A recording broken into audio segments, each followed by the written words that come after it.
Good morning, everyone. So I'm going to be presenting a case of a 76-year-old male presents with chest pain. Again, pretty straightforward case, but good discussion points. So he had been having intermittent chest pain for about a week before presenting to the hospital, described as kind of twinges, pretty mild. And then the day of admission, he started to develop chest pain when he returned home from grocery shopping. This episode was substernal, a lot more intense, described as pressure radiating to the right shoulder. Because it was more intense than prior episodes, as well as it was associated with shortness of breath, he decided to call 911 and go to an outside hospital. He was given aspirin and sublingual nitro en route, and that resulted in improvement in his chest pain. He has a history of hypertriglyceridemia, BPH, as well as nephrolithiasis and GERD. Surgical history, he's had a hernia repair as well as cataract surgery in the past. Social history, so he was a former smoker, quit in the 1990s, about a 30-pack year history. Social alcohol use and no drug use. Unfortunately, I don't know his occupation. Family history is notable for congestive heart failure in his mother in her 70s, and his father had an MI in his 60s. His home medications include fenofibrate, finasteride, as well as pantoprazole. This was his physical examination on arrival to the outside hospital. Pretty unremarkable as far as vitals go, and this was his physical examination, again, pretty unremarkable. This was his ECG on arrival to the outside hospital. Dr. Weinstock, anything you want to comment on here? Let's see. Appears to be sinus rhythm. There's a diffuse T wave flattening. Their T waves are inverted slightly in one AVL and pretty much flat across the precordium, which is abnormal, but doesn't meet criteria for MI. And the axis is normal here. Not a lot to say. I would say a diffuse, nonspecific T wave abnormality. Certainly, you'd want to see maybe what an old ECG looked like. R waves are progressing nicely across the precordium, so it's not a STEMI. There's just a T wave abnormality. Nothing that's calling the cath lab in right now. So his labs on admission were notable for troponin I, that initially was 0.35 and ended up trending upwards to 2.45. And then, as you can see, his lipid profile, he does in fact have elevated triglycerides. So he was started on aspirin, statin, beta blocker, ACE inhibitor, and a heparin infusion at the other hospital, and he actually underwent cardiac catheterization. So just to summarize, he's a 76-year-old man who is relatively healthy, takes some medications to lower his triglycerides, takes some medicines for GERD,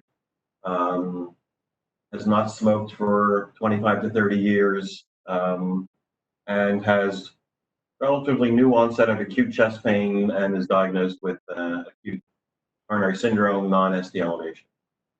So we're going to talk about his coronary anatomy in some detail, I hope. So, Dr. Turri, do you have good enough images that you can comment on the anatomy? Yeah, so the thing that obviously, so this is done from the groin. Hopefully this is from the other hospital. Yes. But basically there is diffuse disease. The thing that, hits you in the eye right at the start is a very sort of tight set of lesions that is probably an obtuse marginal, and the LAD itself. So if you look at the panel on the right, I'm going to presume that you are looking at the circ on the bottom left, and then diagonally running across the screen, presumably is a ramus, because you notice those two vessels move together. If that was the LAD, you would expect them to scissor. A question that you would ask, and I could be wrong here, is there appear to be septals coming off there, but the likely LAD is on top. So this is probably an RAO caudal view. Again, it's the beginning of the year. And there is a severe long lesion in the proximal LAD and poor distal flow. So you expect in the mid-vessel, there's severe disease, which you can't really see well here. There's a suggestion. But whatever it is, there's severe proximal LAD disease and pinhole lesions in the ramus. And again, with one view, that's the best I can tell. There's also diffuse disease in the circ. The left main looks relatively okay in the views we have. So now we get what we really need here. On the left, you see the eleocaudal or the spider view, and there going to the right and down is the circumflex. The ramus is in the middle. Typically, what you're looking at there is a trifurcation, and the eleocaudal is the best view for that. Again, severe proximal disease there, moderate disease in the circ without an obvious focal lesion. And then the LAD comes up and over, and again, you would expect to see more flow there. We have, the right may subtend some of that, but in the view on the right now, which is a more eleocranial, you can see severe distal disease in the circ. That's the big vessel on the right. And when you come down to what's sometimes called an upside down F, right at where the two large marginal branches take off, you see severe disease. So this is so far, this subtends some of what might, we haven't seen the right, and I do think it's going to be a significant sized right, can't be sure. But these three vessels certainly have severe disease. And this is the areocranial view. And the way you can tell that is that the LAD, assuming I've got it right here, yeah, the LAD runs from the top left to the bottom right. For those of us who were around when imaging wasn't as good as it is now, sometimes that's the only way we could tell which vessel we put the guide wire in. We're talking about early 1980s. Was that view, and the septals go straight down and the diagonals go off to relatively horizontally to the right. Doesn't add a whole lot, but the key thing is you see slow flow to the distal in all three of the vessels that you see here. Sometimes that's subendocardial ischemia with high pressures, basically causing flow resistance. In this case, I don't think you have to add that. You've just got significant disease slowing flow in all three vessels. Is this a tight stenosis in the proximal LAD there? Yeah, I think that proximal LAD, in some views, looks quite severe. It's, you can't be 100% sure. You can gild the lily by doing physiologic testing, but slow flow down that vessel. That's the only major lesion that we see. There's obvious calcification in that area, though the correlation with severe disease where this calcification is only moderate. But I think that's likely to turn out to be a real lesion based on multiple things. I think, surprisingly, the LED flow is so slow. You often wonder if that's the culprit, because the long tubular calcified lesion proximally, everything else seems to fill, and that's still filling. So I think that's the culprit. So, I don't know if I can call a culprit here just because there's severe disease in the other two vessels we see here. But what you want to understand is Poiseuille's law, which relates to the resistance to flow. And so we tend to look primarily at diameter stenosis or radius stenosis, because the resistance is inversely proportional to the radius to the fourth power. So if you have a 50% reduction, it's 2 to the fourth, which is 16. So you get, in theory, 16-fold increase in resistance. If you have a 50%, if you have a long lesion, however, that the length is directly of the stenosis is directly proportional to the radius. So if you double the length of a lesion, say that's 50%, you get twice as much resistance. So we pay a little less attention, but I agree with Leo. But you notice there's slow flow in all three vessels. I have the pleasure today to play Dr. Turi's role. If you go back to the previous picture, please, the eleocranial. No offense, Dr. Toure, just no, the eleocranial. So I understand the low flow and go for this one. So I understand the low flow in these arteries and makes you concerned about the extent of the disease. However, this is actually half of the injection is going into the sinus and the aorta. You see the first injection and the catheter pops out into the aorta, which makes you, you don't opacify the vessels well. This is just from a technical perspective. So at least on this view, it's not clear cut that the flow is slow because of slow flow. I think it's mostly because most of the dye is going into the aorta. And it happened that I've seen those films before that asked my opinion about it. The proxial LAD is long diffuse, but to my eyes, at least angiographically, it's in the moderate range. Not sure it's severe. And in this situation, a flow wire assessment, physiologic assessment is mandated.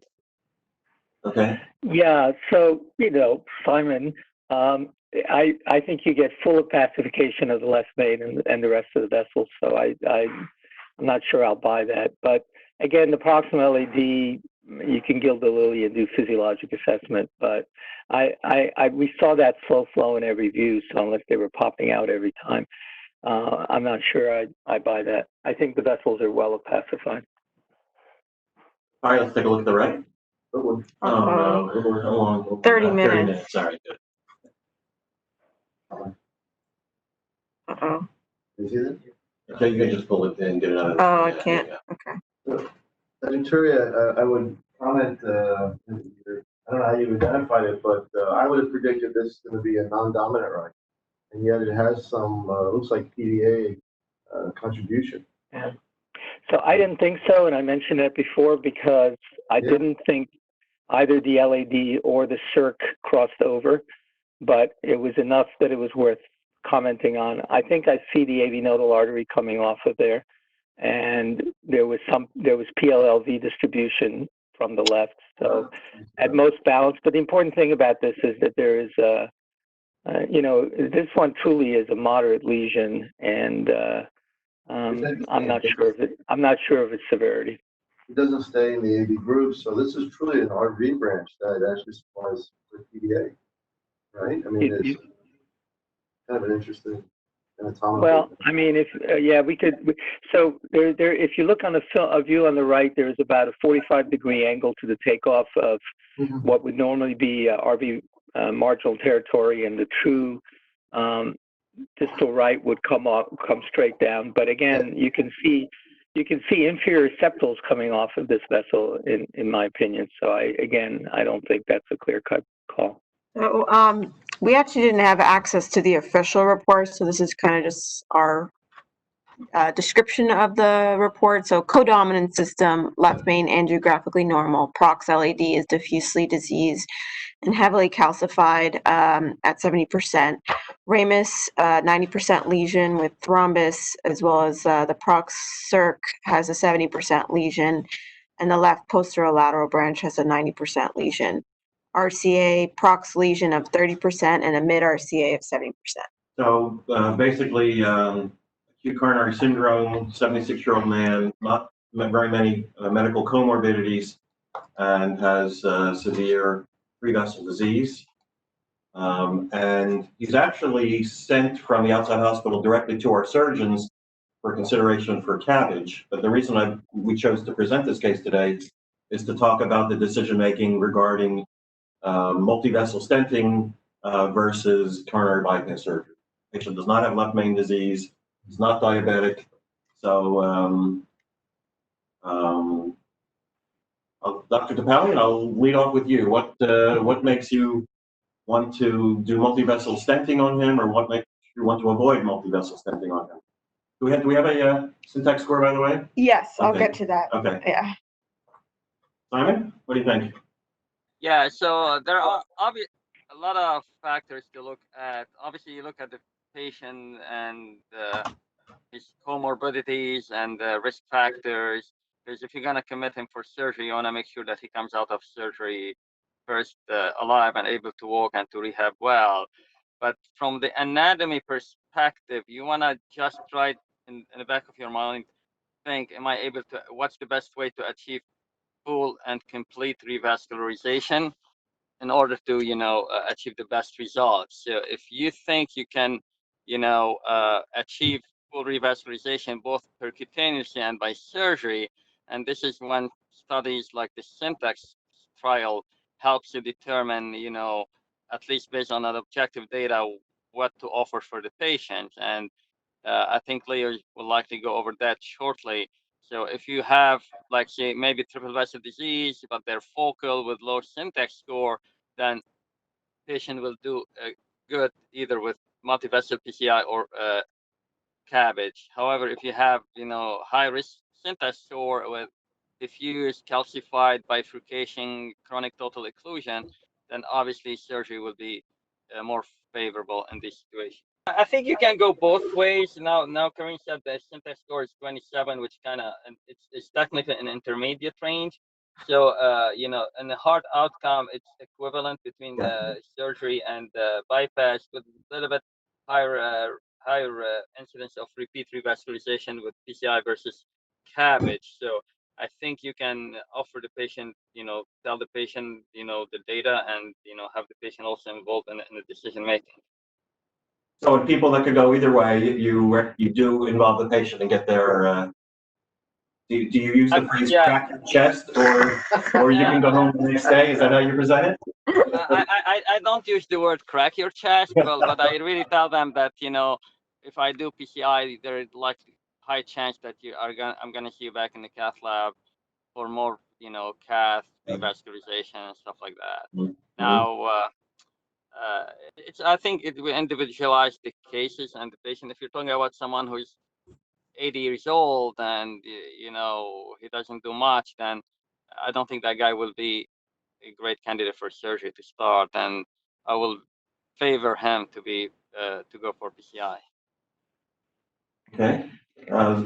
Something you have here, we'll show his echo. Yeah, I just want to show his echo real quick. The non-contrast images were blurograms, so have some definity shots.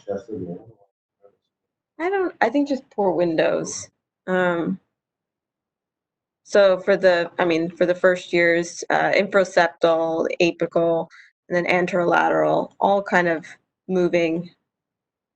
No regional wall motion abnormalities that you can see. Anteroseptal, infralateral.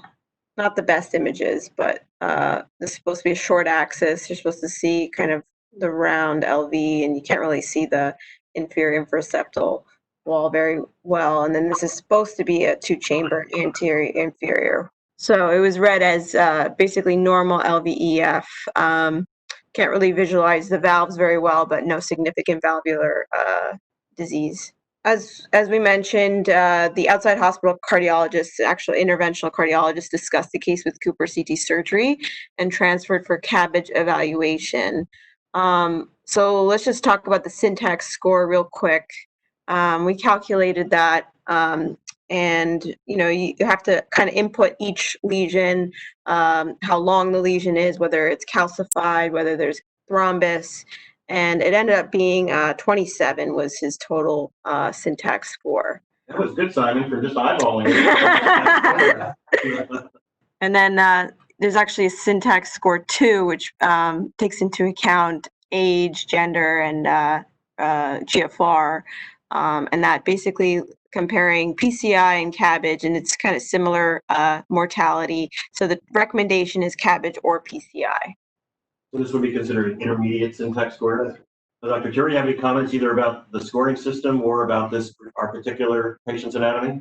Yeah, I mean, the scoring system still requires some subjectivity. So, we get to the nearest decimal point on mortality, but, do we call the 30% proximal right a significant lesion, or for that matter, what looks like a 70% proximal LED? It's all doable. That's a nice thing. I mean, you could do PCI in all the vessels. I agree with Simon that the patient will be back. The other thing is some of it is more complex than others. That upside down F, the distal circumflex, which of course in terms of muscle perfused is not huge, but still significant. That's a fairly complex lesion, and it's a little hard to know whether you'll come out of it with a really good appearance that will stay nice and wide open. That's You know, also a lesion that would be difficult to revascularize. No, I'm talking about PCI. If you do No, PCI. I know, but it's also it's fairly distal and it's posterior, so I'm not even sure that they're going to try to bypass that if they do surgery. Surgeons can usually get on the upside down F. I mean, you're right, it's distal. They have more problems sometimes trying to get on the proximal portion of the circ, obviously. But one way or the other, it's all doable percutaneously. Your decision tree would be really helped if this patient were diabetic, Right. because then it would be black and white. In this case, there's really a kind of dealer's bias. My personal bias would be to do what they sent the patient for, which is bypass. But again, I don't think there is a real strong indicator one way or the other. Hey, anybody, any of the, I don't know, I think Dr. Raji's on the call. Any of the, is Brian on the call or any other non-invasive cardiologists want to chime in on what they would recommend for their patient? Perry, you got any strong feelings? I don't have a strong feeling. I see that could go either way, but honestly, the vessels look very challenging. And, I think if the surgeon felt that they could get a good operation, I would probably want to do this one time and not come back multiple times. But if the patient were reluctant or frail, then I would go with the PCI strategy. So I'd lean towards surgery in this case because all the vessels look horrible to me. And I think, the most revascularization he can get, the better. So I talked to the surgeons. If the surgeon were hesitant, then no problem for PCI. But that's what my thoughts are. I agree with Terry, and this is intermediate syntax score. And it wasn't either way until 5 years follow, but 10 years follow published about last year or so, and still those group still surgery is better overall outcome. So if the syntax score is more than 22, I prefer to use bypass surgery than multi-vessel PCI. Dr. Charles, you were the patient. What would you want to have done? Then if I can play more, I will do the PCI. If you were the patient, you would have PCI. Finally, I think I would agree with you. I think if I were the patient, I might have PCI as well. But that's sort of, but your own personal choice is subjective, and what hopefully you're deciding for your patient is more objective. So the two don't necessarily have to coincide. so he underwent CABG, had Lima to LAD, vein to ramus, vein to OM with sequential to OM2. He actually expressed, I just want to get it all taken care of during this hospital stay. Excellent. So Okay. no complications, ended up being discharged home on post-op day 4. And these were his medications, pretty standard.